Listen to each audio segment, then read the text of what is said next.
a budú opakovať svoj štart.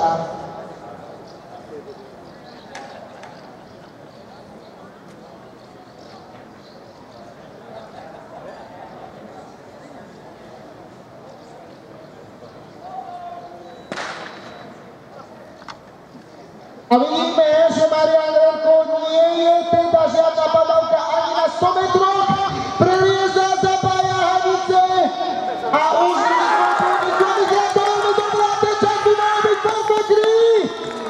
Dámy a páni, počkáme si na zmienutie vlajky, buď červenej alebo bielej, ale ak bude biela, tak je to zatiaľ absolútny rekord a je platný.